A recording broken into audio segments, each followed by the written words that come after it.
بسم اللہ الرحمن الرحیم۔ نبی کریم صلی اللہ علیہ وآلہ وسلم نے ایک مرتبہ اپنے اصحاب سے مکہ میں فرمایا کہ تم میں سے جو بھی جنوں کو دیکھنا چاہے وہ آج رات کو آ جائے۔ حضرت ابن مسعود رضی اللہ تعالیٰ عنہ کہتے ہیں کہ سوائے میرے اور کوئی نہ آ سکا۔ آپ صلی اللہ علیہ وآلہ وسلم مجھے اپنے ساتھ لے کر مکہ کی اونچی پہاڑی پر پہنچے۔ آپ صلی اللہ علیہ وآلہ وسلم نے اپنے پاؤں مبارک سے میرے لیے ایک دائرہ کھینچ کر فرمایا کہ تم اس کے اندر بیٹھے رہنا۔ آپ صلی اللہ علیہ وآلہ وسلم حضرت ابن مسعود رحمۃ اللہ علیہ کو اس دائرے میں بٹھا کر آگے تشریف لے گئے اور ایک جگہ کھڑے ہو کر قرآن پاک کی تلاوت شروع فرما دی۔ اچانک ایک بڑی جماعت نے آپ صلی اللہ علیہ وآلہ وسلم کو گھیر لیا اور میرے اور آپ کے درمیان وہ جماعت حائل ہو گئی۔ میں نے جنوں کو یہ کہتے ہوئے سنا کہ آپ کے پیغمبر ہونے کی کون گواہی دیتا ہے؟ قریب ہی ایک درخت تھا۔ آپ صلی اللہ علیہ وآلہ وسلم نے فرمایا، اگر یہ درخت گواہی دے دے تو تم مان لو گے؟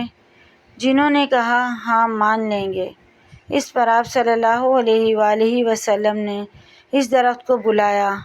درخت نے آ کر گواہی دی اور وہ سارے جن آپ صلی اللہ علیہ وآلہ وسلم کی نبوت پر ایمان لے آئے۔ حضرت علقمہ رضی اللہ تعالیٰ عنہ سے مروی ہے کہ میں نے حضرت عبداللہ بن مسعود سے عرض کیا کہ کیا آپ میں سے کوئی لیلۃ الجن یعنی جنوں سے ملاقات کی رات حضور نبی کریم صلی اللہ علیہ وآلہ وسلم کے ساتھ تھا؟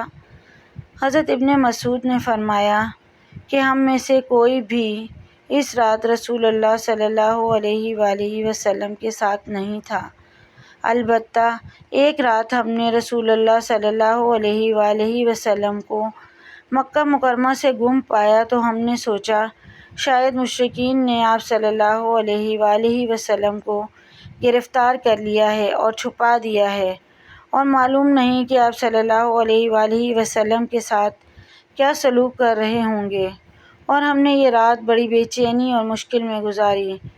جب صبح ہوئی تو آپ صلی اللہ علیہ وآلہ وسلم غار حرا کی طرف سے واپس تشریف لا رہے تھے تو صحابہ کرام نے اپنی گزشتہ رات کی پریشانی سے آپ کو آگاہ کیا تو آپ صلی اللہ علیہ وآلہ وسلم نے ارشاد فرمایا، میرے پاس ایک جن نے آ کر دعوت دی، میں اس کے ساتھ چل پڑا اور میں نے انہیں قرآن پاک پڑھ کر سنایا۔